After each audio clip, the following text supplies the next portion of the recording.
أعوذ بالله من الشيطان الرجيم. بسم الله الرحمن الرحيم. السلام عليكم ورحمة الله وبركاته.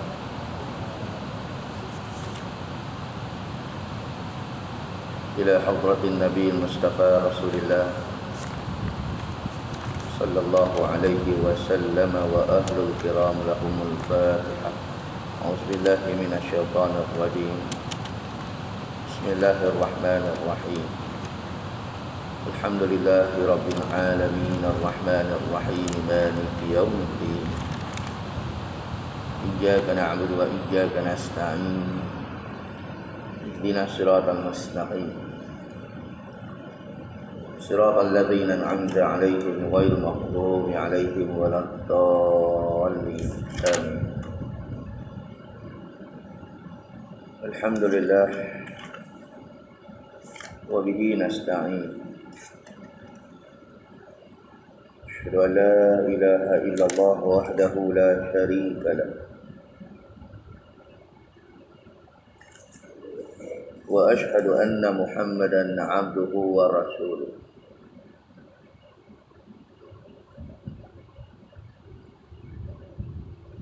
نصلي ونسلم على هذا النبي الكريم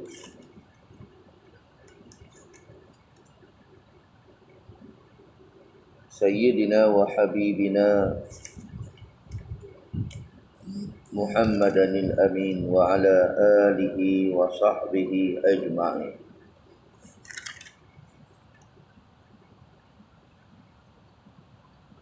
سبحانك لا علم لنا إلا ما علمتنا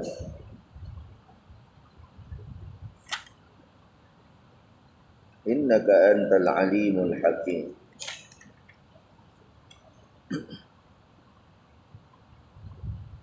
رب اشرح لي صدري ويسر لي أمري واحلل عقدة من لساني يفقهوا قولي. أما بعد، فيا أيها المؤمنون اتقوا الله.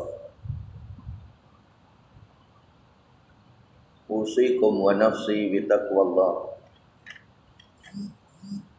faqad fazal muttaqun. Saudara muslimin dan muslimat, mukminin dan mukminat,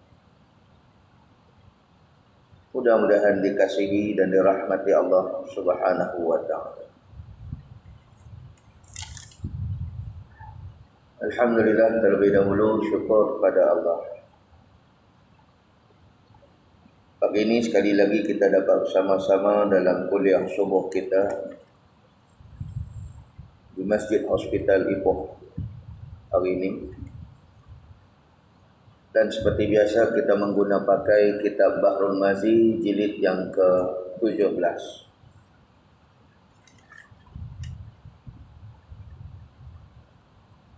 Hari ini kita masuk muka surat 37. Masalah yang ke-34, bawah sekali.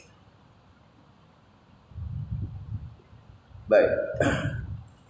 Dia kata hari ini titi siratal mustaqim telah tetap adanya sebagaimana yang dikatakan di atas tadi, kerana tersebut di dalam beberapa hadis.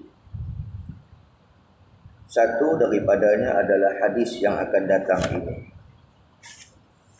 Baik, kita belum habis lagi baca ataupun belum lagi selesai baca cerita tentang siratal mustaqim, yakni titi yang Allah Ta'ala akan letak, Allah Ta'ala buat sebagai salah satu daripada ujian kepada kita di hari kiamat. Sebab dulu kita dah sebut dah, Nabi SAW kata apa? Yudha'u sirat ala siwa'i jahannam mislu haddis sayf. Diletakkan sirat, yakni titian siratal mustaqim itu ala siwa'i jahannam, terbentang di atas api neraka jahannam. Maknanya titian siratal mustaqim ni dia melintang atas neraka Allah, atas neraka Jahannam. Yang mana dia punya pangkalnya adalah padang mahsyar. Base dia padang mahsyar. Bawah dia adalah neraka. Dan kalau sampai penghujungnya adalah syurga. Syurga. Tapi Allah Subhanahu wa taala jadikan pula ni yang kata siratal mustaqim ni, Nabi kata mislu haddis saif, seperti mata pedang ataupun halus seperti rambut. Lagu mana nak meniti macam tu? Muslimin dan muslimat dan rahmati Allah sekalian. Dan kita dah sebut dah dulu dah ranking orang yang meniti siratal mustaqim ni. Nabi kata wa minhum may yamurru kal barq. Ada yang meniti umpama kilat menyambar. Ni semua dia punya depends on amalan dia masa di dunia. Dia cantik di dunia, dia cantik meniti besok. Maka ranking nombor 1 Nabi kata kal barq, umpama kilat menyambar. Kita dah sebut dah dulu banyak kali dalam peristiwa Isra' dan Mi'raj. Allah Ta'ala tunjuk dia punya hebat dia, ciptaan dia, kekuasaan dia. Bagaimana kejadian Isra' dan Mi'raj tu boleh berlangsung dalam masa sekejap saja. Dalam masa satu malam settle. Perjalanan yang sangat-sangat jauh daripada Makkah ke Baitul Maqdis. Kemudian naik pula ke Sidratul Muntaha, ambil perintah solat.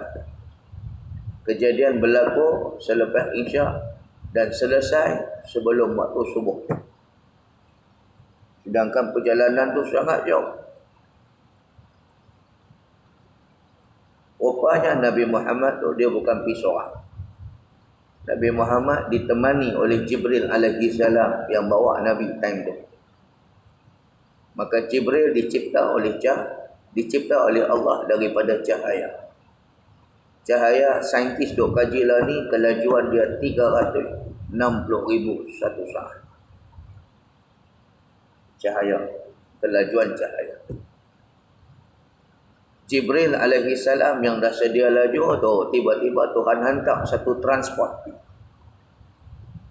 Nama dia Buraq. Satu menatang daripada syurga yang diperbuat daripada kilat. Ni ranking nombor 1 yang meniti siratal mustaqim nanti. Jibril yang dah sedia laju 360,000 satu saat, kalau betul lah dapatan tu. Kajian yang dibuat oleh ahli fizik ni. Kalau betul lah cahaya laju je 360,000 satu saat per second, bukan per jam. Rasanya itulah kelajuan Jibril yang bawa Nabi ketika peristiwa Isra' dan Mi'raj. Tiba-tiba Allah Ta'ala hantar satu kenderaan, nama dia Buraq, satu binatang daripada syurga yang dicipta daripada kilat. Kilat. Jibril yang dah sedia laju, tiba-tiba Tuhan bagi pula satu transport, satu kenderaan. Bermakna siapa lagi laju? Jibril ke Buraq? Jibril yang dah laju, pergi naik satu kenderaan lagi. Siapa lagi laju? Dia kah kenderaan tu lagi laju? Kenderaan tu yang bernama Buraq lah lagi laju. Subhanallah. Ni yang Tuhan kata linuriyahu min ayatina dalam surah Isra' ayat pertama. Linuriyahu min ayatina. Tak ada cerita lain Isra' dan Mi'raj ni kecuali nak tunjuk tanda-tanda kehebatan, keesaan, kekuatan Allah, supaya kita surrender. Jangan lawan Allah. Jangan menentang hukum Allah. Jangan lawan ayat-ayat Quran. Jangan lawan Islam. Itu saja Tuhan nak bagi tahu. Sebab hamba takkan dapat lawan kekuasaan Allah Ta'ala. Tuhan hantar kuman. COVID-19 ni kuman, virus. Itu pun nampak tak boleh lawan. Belum lagi lawan benda-benda yang kasar-kasar ni. Baru Allah Ta'ala hantar kuman. Saiz dia 0,0000000 point something. Satu orang profesor dia kaji dah. Saiz corona virus ni 0,0000000 perpuluhan something. Saya tak ingat berapa. Tapi sangat halus. Hari ni bukan setakat China jadi susah, satu dunia jadi susah. Ni persediaan nak World Cup, persediaan bola sepak, Piala Dunia. Banyak tangguh lah ni. Perlawanan tu, perlawanan ni banyak tangguh. Sokan tu, sokan ini banyak tangguh. Virus punya pasal. Hampa nampak ke kuman tu?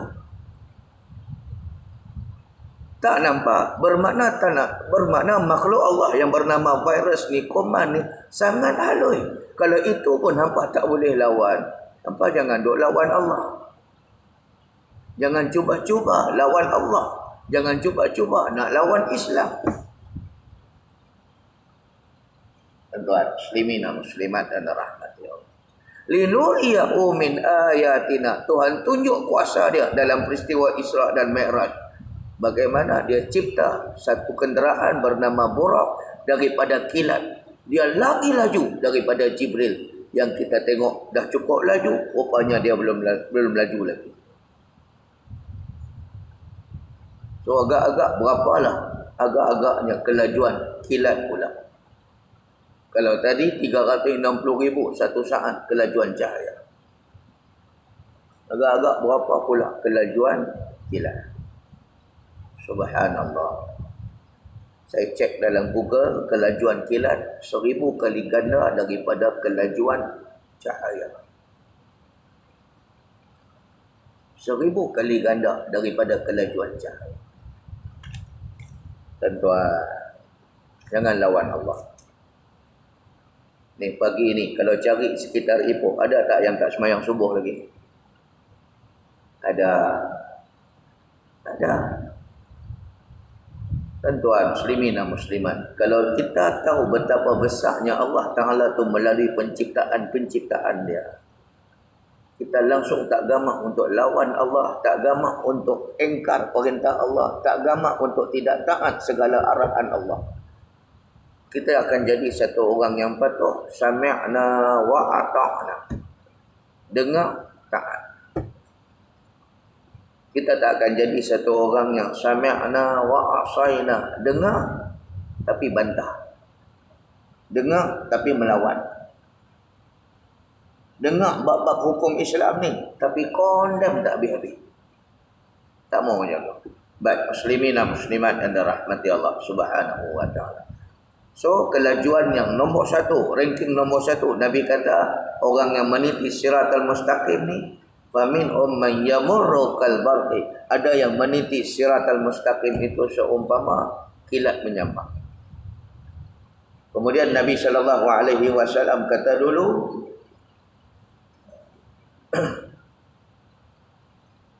summa karrih. Kemudian yang kedua paling laju adalah umpama angin bertiup kencang. Baru-baru ni pula India kena taufan tornado. Nampak? Sat aja Allah Ta'ala bayang kat dia. Dia pukul orang Islam kat sana, dia bunuh orang Islam kat sana, dia pergi bantai orang Islam kat sana, tak bagi orang tu semayang di masjid, rampeh masjid orang Islam ke apa semua. Zoom sekali Tuhan hantar tenteranya yang bernama angin. Jahanam mereka. India salah satu kuasa nuklear dunia. Siapa pun tak berani nak lawan dia sebab dia ada nuklear. Tiba-tiba Tuhan hantar angin, tornado. Awak tak guna nuklear untuk lawan angin yang Tuhan hantar. Nampak tak? Muslimin dan muslimat dan rahmati Allah sekalian. Cukup laju angin tornado ni. Kemudian yang ketiga, Nabi sallallahu alaihi wasallam kata, ada yang meniti siratal mustaqim itu seumpama kajaril farsi, seumpama kuda yang berlari kencang. Kita tak dapat macam kilat, tak dapat macam angin, dapat berlari macam kuda pun cukup. Oh, tak mau ni, tergelincang ni, jatuh ke neraka jahanam ni. Sebab apa? Titian siratal mustaqim tu betul-betul melintang atas neraka. Dahlah melintang atas neraka, Nabi sallallahu alaihi wasallam sebut pula. Nabi kata wa fi hafatai, di kedua-dua belah siratal mustaqim itu alaihi kalali, ada cangkuk kiri dan kanan. Ketika meniti siratal mustaqim tu ada cangkuk, ada hook macam mata kail. Siapa yang meniti siratal mustaqim cukup laju, cangkuk tu tak boleh nak cangkuk dia, maka berjayalah dia meniti siratal mustaqim. Tapi kalaulah siapa meniti siratal mustaqim tu lambat, lembab, maka cangkuk tu standby akan cangkuk dia, kemudian umpan dia ke bawah api neraka Allah. Subhanallah. Maka Nabi kata apa? Summa kajaril farsi, ranking nombor 3, orang meniti siratal mustaqim umpama kuda berlari kencang. Summa karamli rajul, kemudian ranking nombor 4, umpama apa? Umpama laki-laki yang berlari laju. Siapa paling laju lah ni? Usain Bolt lagi kan? Oh, dia pencen dah. Kan? The fastest man in the world. Siapa yang paling laju sekali berlari 100 meter? Agak-agak lagu tu lah. Ada orang meniti siratal mustaqim, kelajuan yang keempat. Summa kamasyir rajul, dan seumpama yang kelima, ada orang meniti pula siratal mustaqim itu seumpama orang laki-laki berjalan laju. Maka dia makin slow, makin slow, makin slow. Last sekali ada orang yang meniti siratal mustaqim tu seumpama merangkak. Merangkak. So di mana kedudukan kita nanti ketika meniti siratal mustaqim? Wallahu a'lam. Ini semua depends on amalan kita. Tak lama dah tuan-tuan. Kita ni tak lama. Siapa boleh kata dia lama lagi hidup? Angkat tangan. Itu pasal Allah Ta'ala sembunyikan waktu kematian kita. Kalau waktu mati kita, kita dah tahu macam mana rotek kita mati. Wah, sonok. Rotek kita mati lagi 8 bulan. Kan? Dan lagilah kita joli guna duit ke apa semua. Lagi sebulan, lagi 2 bulan nak rotek mati tu, barulah kita kumpul duit. Cuba kalau mati kita pun macam tu.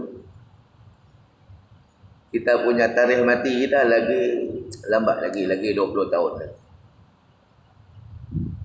Dan lagilah nak pergi karuk. Kan? Dan lagilah nak pergi masuk wayang. Dan lagilah nak pergi melancong sana, melancong sini.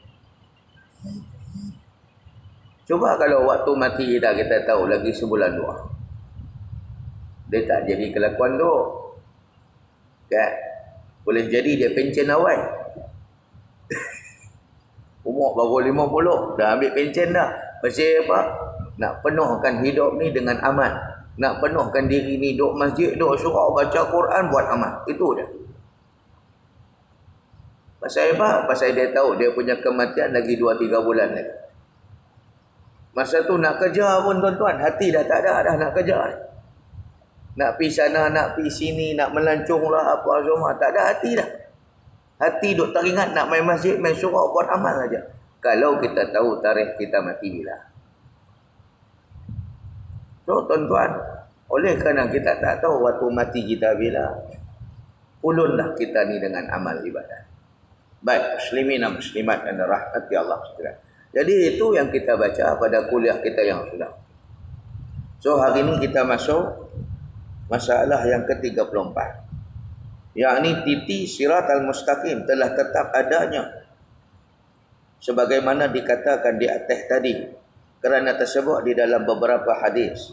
Satu daripadanya hadis yang akan datang ini, iaitu hadis yang dikeluarkan oleh Abu Isa Tirmizi dengan katanya an Anas bin Malik radhiyallahu anhu qala sa'altu an-nabiy sallallahu alaihi wasallam ay yashfi'a li yaumal qiyamah faqala ana fa'il.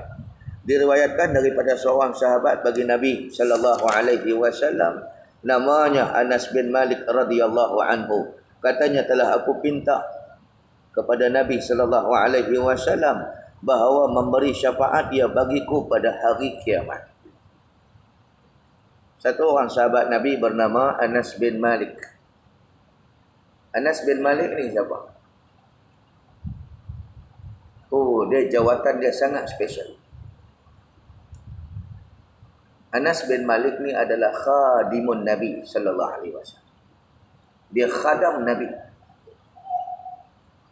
Dia berkhidmat dengan Nabi sepanjang di Madinah tu selama 10 tahun. Apa maksud khadam? Kalau filem Ahmad Al-Bab, dia panggil Jaddam. Jaddam. Ahmad Al-Bab ke tu? 3 Abdul. Jaddam, mana Jaddam? Ahmad Al-Bab. Khadam. Khadam ni maksudnya pembantu peribadi. Dalam ilmu perbomohan ada juga dia panggil khadam. Sebenarnya khadam tu dalam ilmu perbomohan jin lah. Tapi tak mau sebut jin, nanti orang cempera lari. Dia panggil khadam. Kan? Orang main berobat dengan dia, dia pergi panggil nama kawan tu. Yasin, Yasin, Yasin. Kita ingat nak baca surah Yasin. Rupanya nama khadam dia tu Yasin. Dia panggil Yasin tu, khadam tu. Kemudian barulah dia menurun. Yasin tu masuk dalam badan dia. Kan? Dia menurun ke apa semua. Lepas tu baru habis, baru selepas dia dah habis menurun tu, barulah dia bagi tahu apa kawan tu punya sakit. Tok Moh ni tak tahu apa. Tapi Yasin tu yang akan bagi tahu Tok Moh ni, khadam tu, penyakit kawan tu penyakit apa. Jin ni macam-macam, dia punya spesialis. Ada jin yang pakar cari penyakit. Oh, patut hospital pergi cari jin ni. Bagus. Ada jin yang kerja dia mencuri barang orang. Nampak? Ada jin yang boleh cari barang-barang lama. Harta karun. Tuan-tuan boleh tengok di dalam cerita Nabi Sulaiman alaihi salam. Ada jin yang boleh angkat barang-barang berat. Angkat bangunan-bangunan berat. Ada jin pula dia boleh cari penyakit orang. Ada jin pula boleh menghantar penyakit dengan izin Allah. Ini di antara kepakaran-kepakaran jin. Dia macam kita lah orang. Ada orang dia pakar kejuruteraan, ada pakar bahagian kedoktoran, ada pakar bahagian agama, ada pakar dalam bab itu ini ke apa semua. Kan, muslimin dan muslimat anda rahmati Allah Subhanahu wa taala. Jadi Anas bin Malik ni, dia sahabat Nabi, dia ni juga dipanggil khadimun Nabi, khadam Nabi. Maka jawatan dia ni sangat istimewa lah. Sebab apa? Dia boleh lihat Nabi ni di luar rumah dan dalam rumah. Sahabat-sahabat Nabi yang lain hanya tengok Nabi luar rumah. Anas bin Malik ini, dia lihat Nabi luar rumah dan dalam rumah. Sepanjang masa dia tengok Nabi. Bila Nabi SAW sikat rambut, dia akan standby belakang. Tujuan dia apa? Untuk dadah rambut Nabi yang gugur ke bawah. Sebab sepakat ulama kata seluruh tubuh badan Nabi itu barakah. Barakah. Hatta rambut Nabi pun dia tak bagi jatuh ke bawah sebab barakah. Maka Anas bin Malik ni dia satu hari dia booking syafaat Nabi. Dia kata, ya Rasulullah, boleh tak Tuan bagi saya siap-siap syafaat Tuan? Yalah, dah berada di rumah Nabi, dah berdua dengan Nabi, minta siap-siap lah. Takut nanti di padang mahsyar dia tak jumpa Nabi. Berkenjah manusia ni ramai. Maka dia minta kepada Nabi ni siap-siap syafaat Nabi tu. Maka Nabi SAW kata, ana fa'il, ya, saya akan buat, saya akan bagi kamu syafaat. Baik, muslimin dan muslimat dan rahmati Allah sekalian. Bila didengar Nabi akan pinta aku, lalu dijawabnya, aku perbuat dan aku beri syafaat kepadamu. Nabi kata, tak ada masalah. Aku bagi ke hang syafaat aku. Qala qultu ya Rasulullah fa aina atlabuka? Qala utlubuni awwala ma tutlubuni ala sirat. Nabi kata, utlubuni awwala ma tatlubuni ala sirat. Katanya telah berkata aku, ya Rasulullah, maka di mana hamba mencari Tuhan hamba?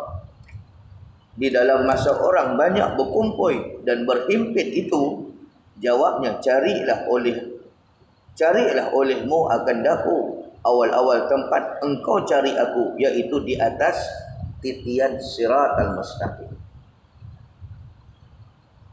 Anas bin Malik dia tanya Nabi, kan, dia minta Nabi syafaat. Maka Nabi kata, ana fa'il, ya, aku buat, aku akan bagi hang ni syafaat. Maka dia kata apa? Dia tanya apa? Anas bin Malik ni kata apa? Dia kata, fa'aina atlubuka ya Rasulullah, di mana saya nak minta syafaat Tuan ni? Kalau di padang mahsyar saya tak tahu nak jumpa Tuan. Di mana saya nak cari Tuan? Kat mana saya nak minta syafaat tu? Maka Nabi SAW kata, Nabi kata, utlubuni awwala ma tatlubuni ala sirat. Minta kepada aku syafaat tu dekat titian siratal mustaqim. Pasal apa? Pasal Nabi berada kat situ. Nabi kata, kalau hang nak jumpa aku dekat pangkal titian siratal mustaqim. Pasal apa Nabi duduk situ juga? Sebab kerja Nabi memberi syafaat kepada umat dia. Bila meniti siratal mustaqim tu umat-umat Rasulullah ni, kalau sekiranya dia layak untuk diberi syafaat, maka Nabi akan tadah tangan kepada Allah Ta'ala. Nabi sebut apa? Rabbi sallim, sallim. Ya Allah, selamatkan umat aku ni. Ya Allah, selamatkan dia ni. Ya Allah, selamatkan dia ni. Rabbi sallim, sallim. Nampak? Baik, seterusnya muslimin dan muslimat dan rahmati Allah. Qultu fa illam alqaka ala sirat qala fatlubuni indal mizan. Qultu fa illam alqaka indal mizan qala fatlubuni indal haud fa inni la ukhti'u hadhihi salas al mawaqif.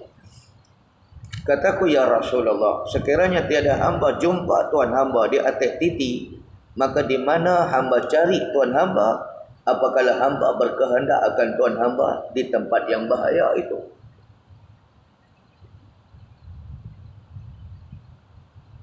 Sahabat Nabi yang bernama Anas bin Malik ni, dia kata apa? Ya Rasulullah, kalau saya tak jumpa Tuan dekat titi, ke mana saya nak jumpa Tuan?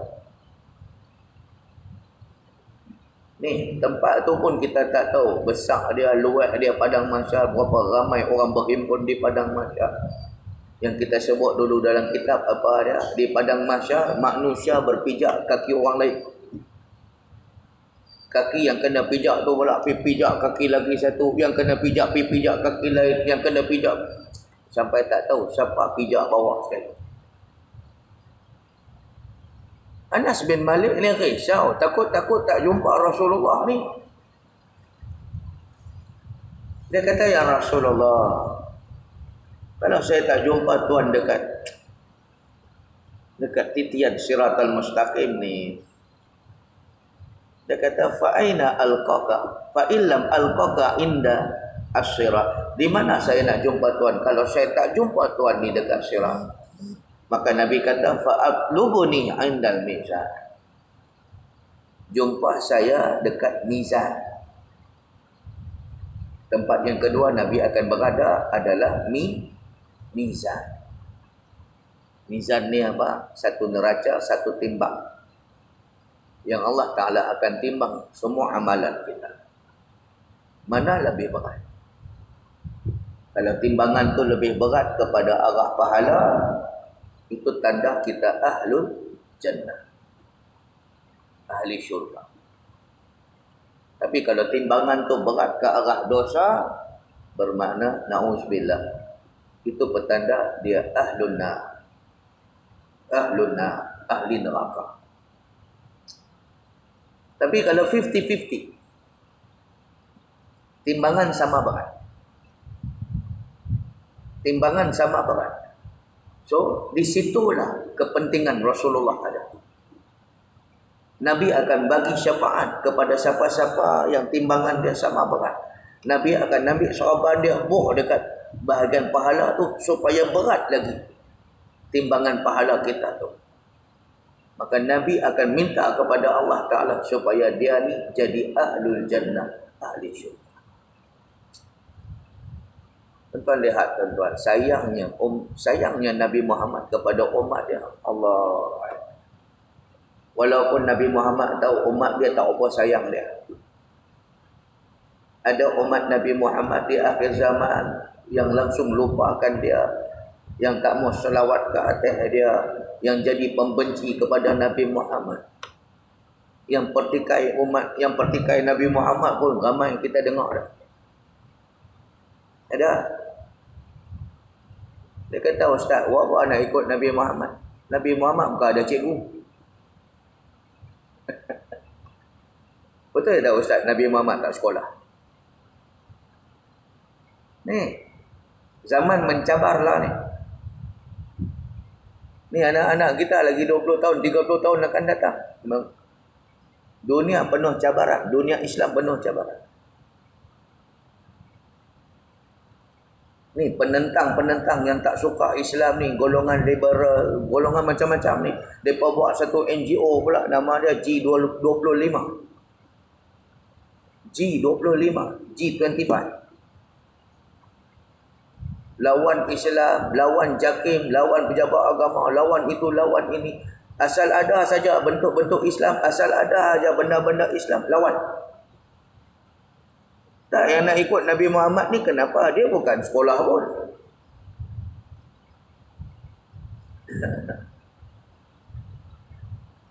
Dia kata dia bukan sekolah pun. Betul tak Ustaz, Nabi Muhammad tak mengaji? Tuan-tuan nak angguk ke kelek? Sungguh, Nabi Muhammad ni digalak rajulun ummi. Nabi Muhammad yang tak reti baca, tak reti tulis.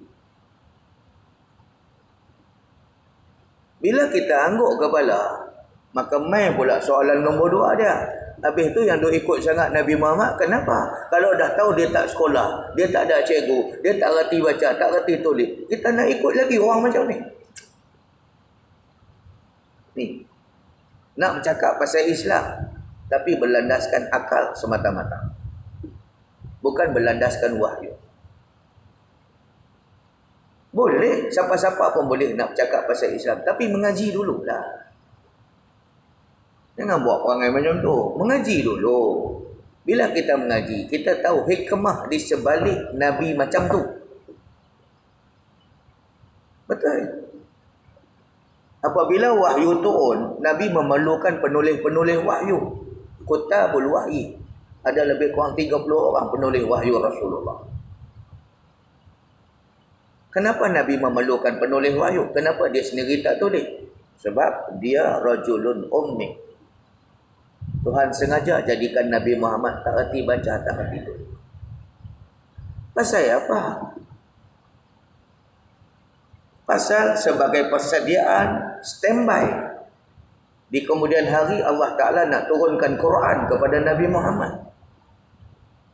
Quran tu mukjizat paling agung. Dalam Quran tu berbagai-bagai ilmu ada.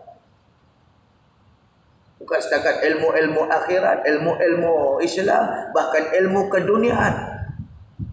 ilmu alam, ilmu geografi, ilmu sejarah, ilmu matematik, ilmu sains, ilmu perubatan, ilmu kejuruteraan, ilmu kaji bintang dan segalanya. Ilmu yang ada orang belajar hari ni semua main tentang Quran. So kalau mereka tuduh bahawa Al-Quran tu created by Muhammad, mereka hilang punca. Macam mana Nabi Muhammad boleh cipta Quran sedangkan dia langsung tak reti membaca dan menulis. Itu tujuan dia. Hang duk kata Nabi Muhammad tak ada guru, sedangkan Quran kata allamahu syadidul quwa.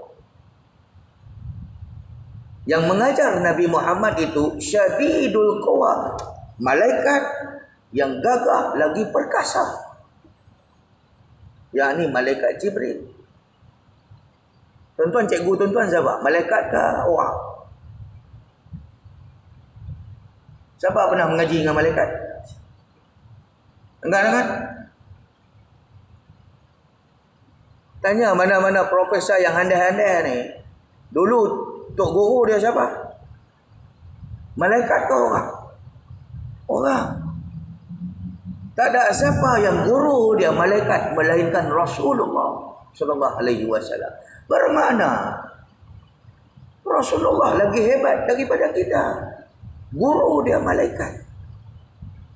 Bahkan setiap kali Ramadan malaikat Jibril turun tasmi' Rasulullah. Tasmi' ni maksudnya apa? Cek bacaan Nabi, bacaan ayat Quran Nabi. Tuan-tuan, muslimin dan muslimat dan rahmati Allah sekalian. Tapi Nabi tak ambil kira benda tu. Nabi tahu walaupun umat di akhir zaman ni ada umat yang menentang dia, yang jadi haters dia, yang jadi pembenci dia, Nabi tetap minta syafaat kepada Allah supaya dia ni dilepaskan dan juga dia ni selamat ketika mana ditimbang di neraca. Baik. Jadi tempat yang kedua Nabi Muhammad akan berada di mana? Indal mizan, dekat neraca ataupun dekat timbangan. Baik, kemudian sahabat Nabi yang bernama Anas bin Malik ni tanya lagi. Dia kata, ya faqultu fa illam alqaka indal mizan. Ya Rasulullah, kalau saya tak jumpa tuan dekat mizan, kat mana saya nak jumpa tuan? Kat mana saya nak jumpa tuan? Maka jawab Nabi tadi, qala fatlubuni indal haud. Fa inni la ukhti'u hazihi salata mawaqif. Dia kata sekiranya tidak jumpa hamba tuan hamba pada mizan, maka di mana pula hamba cari tuan hamba itu? Anas bin Malik tanya Nabi, ya Rasulullah, kalau saya tak jumpa tuan dekat mizan, saya nak jumpa tuan di mana? Dia kata, jumpalah saya indal haud. Jumpa saya dekat kolam. Yang ni kita akan belajar kemudian. Tapi in advance kita sebut dulu apa yang dimaksudkan haud ini, telaga untuk nabi-nabi di padang mahsyar. Likulli nabiyyin haudan. Nabi kata, likulli nabiyyin haudan. Setiap nabi depa ada kolam masing-masing. Yang mana ayat kolam tu Nabi sallallahu alaihi wasallam sebut apa? Ma'uhu asyaddu bayadan. Air dia lebih putih daripada susu. Wa ahla minal asal. Dan dia lebih manis daripada madu. Lebih manis daripada madu. Air telaga Nabi ni yang dipanggil haud, wawdat ni, air dia lebih putih daripada susu dan lebih manis daripada madu. Oh Ustaz, saya tak boleh minum air ni kot. Awak pacik, saya kencing manis.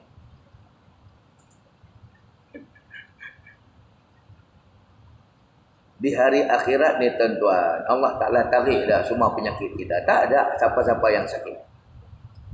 Bahkan siapa-siapa yang pernah kena potong jari, pernah potong kaki ke apa semua, dapat balik itu anggota. Tak ada masalah. Seperti mana Allah Ta'ala sebut dalam Quran, kama bada'na awwala khalqin nu'idu wa'dan alaina inna kunna fa'ili. Seperti mana kejadian depa asal-asal, Kama bada'na awwala khalqin, seperti mana kami mulakan kehidupan manusia. Kita keluar daripada perut mak kita dalam keadaan sempurna. Nu'iduh, bangkit daripada kubur besok pun juga dalam keadaan sempurna. Maknanya siapa yang pernah terpotong dia punya anggota, dapat balik anggota tu. Termasuk orang laki-laki yang berkhatan dulu. Yang berkhatan dulu, dia akan dapat balik seperti asal. Wa'dan alaina, inilah janji kami, inna kunna fa'ilin, sesungguhnya kami buat apa kami jadi. Baik, muslimin dan muslimat anda rahmati Allah. Maka di kolam Haud ini, Nabi kata air dia lagi putih, asyaddu bayadan minal asal, dia lebih putih daripada susu, wa ahla minal asal, dan dia lebih manis daripada madu. Faman syariba minhu syurbatan, siapa dapat minum air Haud ini sekali saja. Ni, saya nak habiskan gelas ni berapa kali tegak? Mau 5-4 kali. Tapi kalau sekiranya dapat minum air Haud ni sekali dah cukup. Lam yazma' ba'dahu abada, dia takkan dahaga dah sampai bila-bila. Itu khasiat dan keistimewaan air Telaga Haud yang setiap Nabi ada. Tujuan air Haud ni, Allah Ta'ala nak bagi, Allah Ta'ala suruh Nabi-Nabi ni bagi minum kepada umat-umat dia. Kita dah tahu dah tuan-tuan, kita dah sebut banyak kali dulu keadaan Padang Mahsyar macam mana. Padang Mahsyar bukan macam padang bola di Stadium K. Jalil tu. Padang Mahsyar tuan-tuan, kita tak tahu luas dia macam mana, tapi sangat-sangat sempit, sangat-sangat crowded. Tak cukup dengan tu, Allah Ta'ala bawa turun matahari dekat lagi. Yang matahari 150 juta kilometer daripada kepala kita pun kita tak tahan panas. Ini kan pula iza kana yaumul qiyamah udniyati syams minal ibad. Apabila mai kiamat, Allah Ta'ala bawa turun matahari hampir dengan kepala orang. Dan kita sebut dulu qida mailin awis nain, yang kadar dia 1 mil ataupun 2 mil. Disebut di sini mil. Mil maksudnya apa? Ada 2 makna. Perawi hadis tu dia kata apa? Perawi hadis tu nama Miqdad. Dia kata la adri ayul mailaini ana amasafatul ard amil mailul ladzi tuqtahalu bihil ain. Sahabat Nabi yang meriwayat hadis ni, bila Nabi kata iza kana yaumul qiyamah udniyati syams minal ibad, bila mai kiamat Tuhan bawa turun matahari ni dekat dengan kepala manusia. Dekatnya kepala manusia itu kadar dia, Nabi kata mailun am mailaini, 1 mil ataupun 2 mil. Full stop. Nabi tak describe, Nabi tak spesifikkan yang mil itu apa. Sedangkan dalam bahasa Arab mailun ini ada 2 makna. Maka Miqdad ni yang riwayat hadis ni, dia kata la adri, saya pun tak tahu, amil mailul ladzi la adri ayul mailaini ana, apakah yang dimaksudkan oleh Nabi itu 2 mil. Sebab dalam bahasa Arab ada 2 jenis mil, ada 2 perkataan.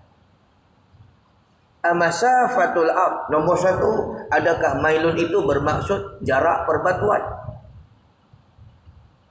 Mailun 1 batu, mailaini 2 batu, salasata amyal 3 batu, arba'ata amyal 4 batu. Tapi kita negara yang dijajah British tak pakailah perbatuan. Kan? Dulu ada. Macam di belah Tambun ni ada batu 8, batu 7, batu 5, batu 6, batu 5, batu 4 ada tak? Ada. Batu 3? Tak ada. Batu 2 lagi tak ada.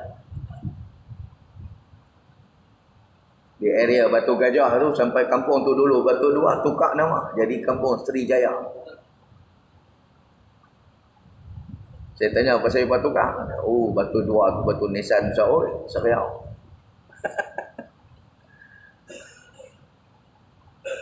Jadi perawi hadis ni dia kata, adakah maksud Nabi jarak matahari itu adalah sebatu 2? Sebab mailun dalam bahasa Arab juga dipanggil perbatuan. Amil mailul ladzi tuktahalu bihil ain, ataupun batang besi yang orang guna untuk celak mata. Tu celak jenis robot tu, dia kena colek dengan satu batang besi. Celak ni ada dua, satu celak jenis mak andam pakai tu. Dan dia tengok pengantin perempuan tu tebal bulu kening, Allah keningnya apa tebalnya bulu kening hang, meh kak buang sikit. Kak tapi jantan.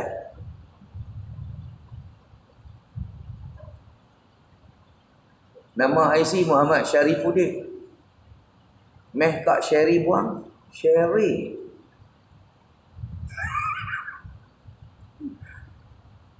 Dia pergi buang tu bulu kening anak kita tu. Lepas tu calik dengan pensel 2B dia tu lagu Jambatan Pulau Pinang tu. Itu celak juga, tapi bukan celak jenis sunnah. Celak sunnah ni jenis robot.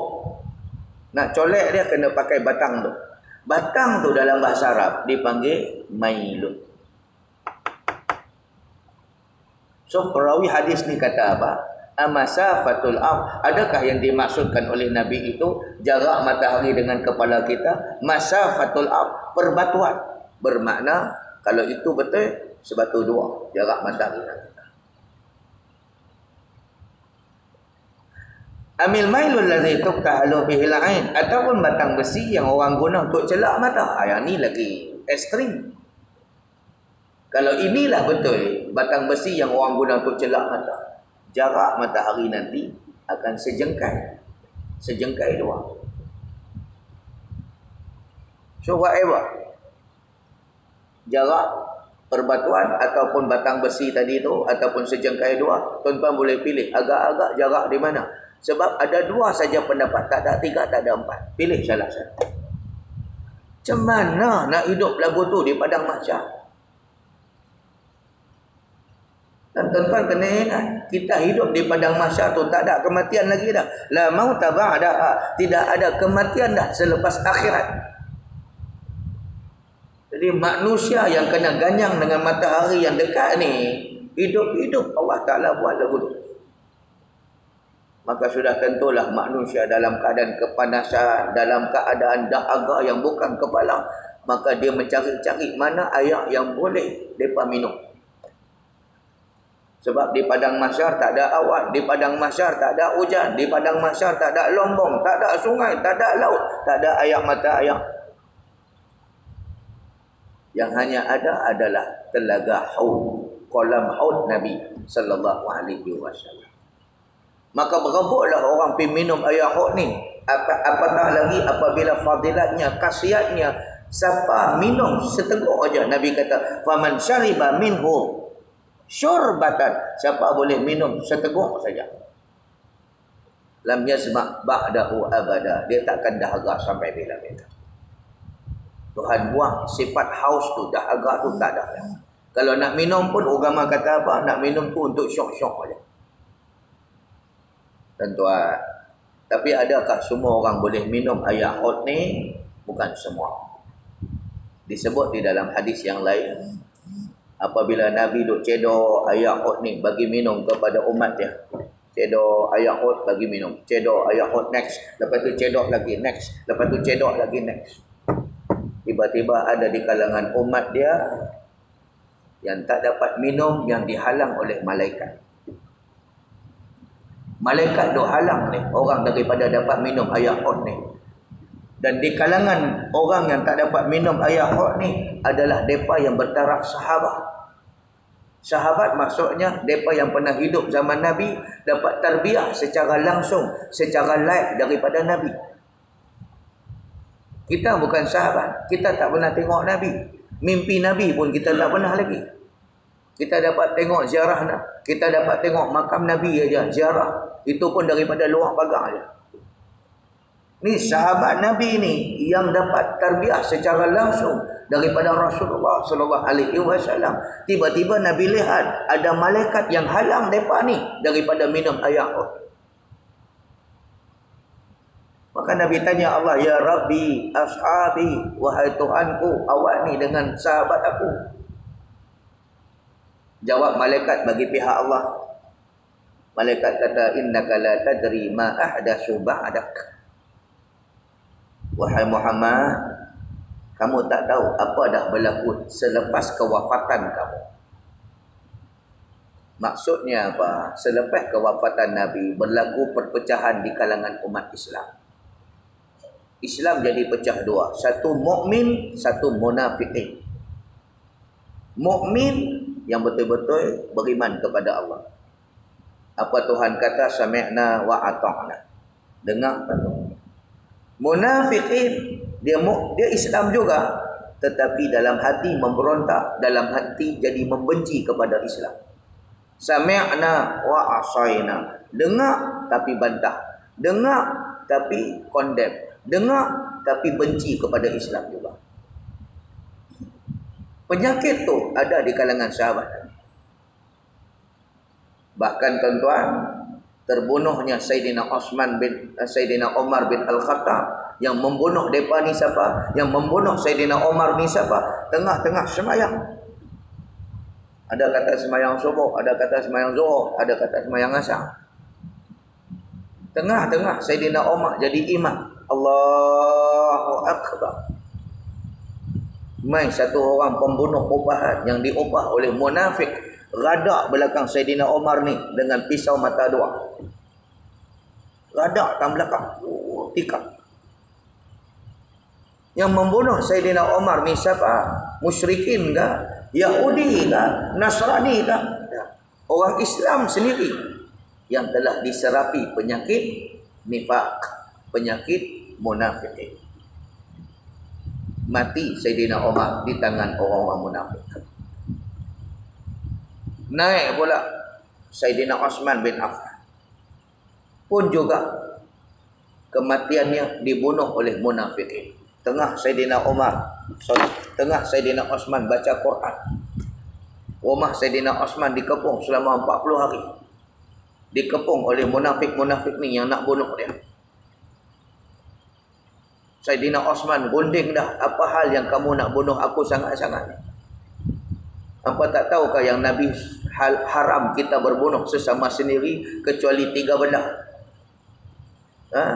La yahillu damun imri'in illa bi ihdas salas. Tidak halal darah Islam sama Islam ini dijatuhkan kecuali 3 benda. Yang pertama, orang yang dah mengaku, orang yang dah berkahwin, lepas tu dia berzina, maka wajib direjam sampai mati. Yang kedua, dia Islam, kemudian dia murtad. Dah nasihat dia dah lebih daripada 3 kali supaya kembali kepada Islam, tak mau juga, maka wajib dibunuh. Yang ketiga, hukum qisas. Siapa bunuh siapa, maka wajib dibalas bunuh. Sayyidina Uthman kata, fa wallahi ma zanaitu munzu jahiliyatin wala fil Islam. Demi Allah, aku tak pernah berzina sejak daripada jahiliyah. Zaman aku jahil sebelum Islam, sampailah aku peluk Islam, aku tak pernah berzina.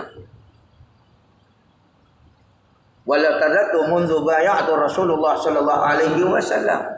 Dan aku tak pernah murtad semenjak aku berbai'ah dengan Nabi, semenjak aku mengucap syahadah. Wala qataltu nafsan bighairi haqqin fa bima taqtulunani.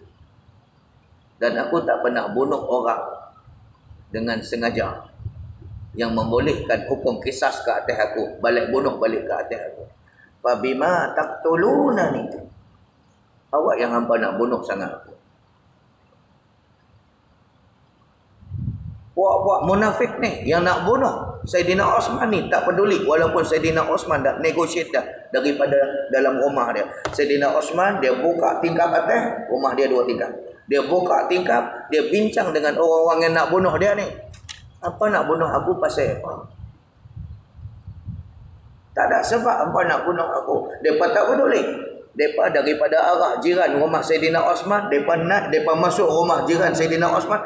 Mereka naik pula atas atap. Lepas tu daripada atap jiran Sayyidina Uthman, mereka lompat pula atap rumah Sayyidina Uthman. Sayyidina Uthman tahu bahawa nyawanya di hujung tanduk dah. Dia ambil Quran, dia baca. Manalah tahu pokok munafik-munafik ni kasihan dengan Sayyidina Uthman. Dah tengah Saidina Osman baca Quran tu dibunuh tang belakang. Bersimbah darah Saidina Osman kena Quran yang dia baca. Subhanallah. Yang akhirnya pembunuhan Saidina Osman tu juga terletusnya perang saudara yang bernama Perang Jamal. Antara Saidina Ali menentang Sayyidatina Aisyah. Pelik tuan-tuan. Bagaimana isteri Nabi boleh berperang dengan menantu Nabi Sayyidina Ali dalam peperangan Jamal. Islam sama-sama menghunus senjata. Ini kalau nak sembang lama cerita. Dia sampai ke Doha baru selesai. Tuan-tuan boleh Google cek. Rupa-rupanya bukan Ali yang bersalah, Aisyah pun tak bersalah. Yang bersalah adalah munafiqin yang melaga-lagakan mereka berdua. Begitu jugalah dengan selepas perang Jamal berlaku pula perang Islam sama Islam kali yang kedua. Dia panggil perang As-Siffin. Perang As-Siffin antara Muawiyah bin Abi Sufyan, salah seorang penulis wahyu Rasulullah, berperang pula dengan Sayyidina Ali, menantu Nabi. Dua-dua ni orang hebat, tapi macam mana boleh berperang? Muawiyah tak salah, Ali pun tak salah. Yang salah adalah puak munafikin yang mengapi-apikan permusuhan antara mereka. Maka golongan munafik inilah yang dimaksudkan oleh Nabi, yang dimaksudkan oleh malaikat. Innaka la tadri ma ahdasu ba'dak. Wahai Muhammad, kenapa mereka ni dihalang daripada minum air haud ni? Hang tak tahu selepas kewafatan kamu, mereka ni lah buat kerja macam-macam. Mereka dah lari daripada perjuangan Islam. Mereka ni dah lari daripada dasar-dasar Islam. Mereka dah lari dah daripada tarbiyah yang kamu buat dulu ya Rasulullah. Yang dimaksudkan ini adalah golongan munafik. Ingat tuan-tuan, munafik ni dia wujud sampai kiamat. Cuma dulu bezanya Nabi ada. Apa-apa hal masalah orang munafik mereka rujuk kepada Rasulullah. Bila Nabi dah tak ada, sahabat ada. Munafik tetap ada. Sahabat pula dah habis. Sampailah lah Nabi tak ada, sahabat pun dah tak ada. Yang tinggal munafikin. Tetap ada golongan ini sampai hari kiamat. Tuan-tuan nak kenal golongan munafik ni mudah aja. Suka condemn bab Islam. Suka condemn bab Islam. Walhal tumaitan Quran. Quran tu siapa punya ayat, siapa punya kalam? Kalam Allah. Kenapa pula hukum-hukum Quran ni berbeza-beza? Bab sembahyang, bab puasa, bab zakat, bab haji tak ada masalah. Tiba-tiba bab undang-undang Islam, dia jadi satu masalah pula pada dia. Walhal kitab yang sama, yang kata tu pula Quran, yang kata tu pula Allah. Tetapi kenapa ada double standard terhadap ayat-ayat Allah? Nampak? Muslimin dan muslimat yang dirahmati Allah sekalian. Dalam Quran Tuhan kata apa? Wa idza qila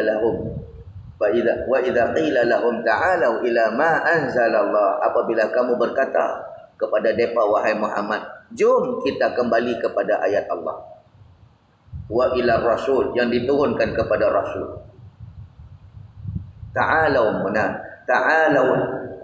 ra'aital munafiqin yasudduna anka sududa.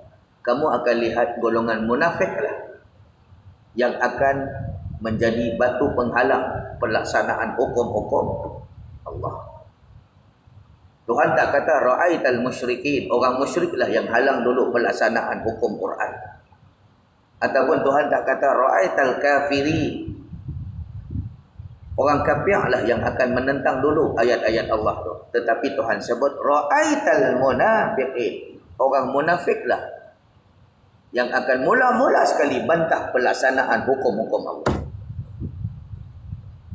Tuhan bagi clear dalam Quran, kalau nak kenal munafik, dia akan menentang ayat-ayat Allah, hukum-hukum Allah. Itulah munafik. Wallahu a'lam. Cukup sekadar itu tuan-tuan, habis tajuk tu.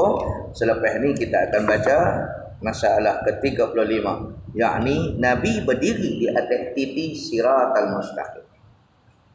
Baik, insya-Allah kalau ada masa panjang umur kita sambung kuliah kita pada bulan hadapan. Wallahu a'lam. Yang baik datang daripada Allah, tak baik itu silap saya. Tangguh majlis dengan tasbih kafarah dan suratul Asr. Subhanakallah wa bihamdik asyhadu an la ilaha illa anta astaghfiruka wa atubu ilaik. Bismillahirrahmanirrahim. Wal 'asri innal insana lafi khusr illa allazina amanu wa 'amilus shalihat wa tawassaw bil haqqi wa tawassaw bis sabr. Allahumma salli ala sayyidina Muhammadin fil awwalin wal akhirin wa sallim radhiyallahu tabaraka ta'ala an sadatina ashabi rasulillahi ajma'in. Bismillahirrahmanirrahim. Radina billahi rabba wa bil islami dina wa bi Muhammadin sallallahu alaihi wasallam nabiyyan wa rasula. Allahumma faqihna fid din wa 'allimna fit ta'wil wahdina siratal mustaqim. Allahumma arinal haqqa haqqan warzuqna ittiba'ah wa arinal batila batilan warzuqna ijtinabah. Wa sallallahu ala Muhammadin wa ala alihi wa sahbihi wa sallama walhamdulillahi rabbil alamin. Assalamualaikum warahmatullahi wabarakatuh.